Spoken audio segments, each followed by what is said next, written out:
Sir புரியுது. இப்ப நீங்க சிதம்பரம் சொல்றது ஒரு பான சொத்துக்கு ஒரு துளி பதம் சார். ஓகே. நாங்க ரொம்ப பாதிக்கப்பட்டிருக்கோம் சார். ரொம்ப பாதிக்கப்பட்டிருக்கோம்.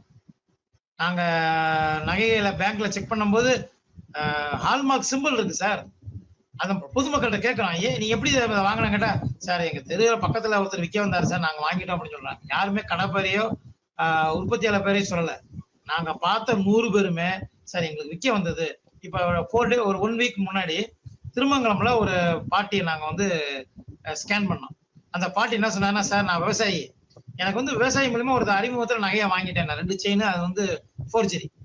கடைசியில நாங்க அவருக்கு என்ன பண்ணோம், சார் இந்த மாதிரி இப்ப நீங்க வச்சிருக்கிற பேங்க்ல வந்து உங்களுக்கு போலீஸ் ஆக்ஷன் எடுத்தாங்கன்னா, உங்களுடைய சிபில் ஸ்கோர், உங்களோட பிள்ளைக்கு நாளைக்கு லோன் வாங்குறது எல்லாமே கட் ஆகும்.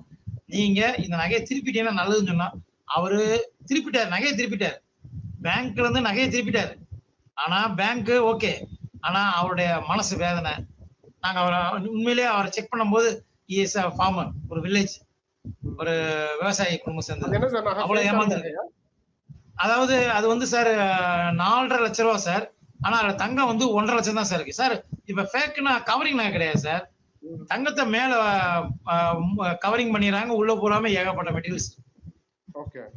அதுல பாத்தீங்கன்னா 30% தான் தங்கம் இருக்கும். அப்ப 70% வந்து என்னாச்சு?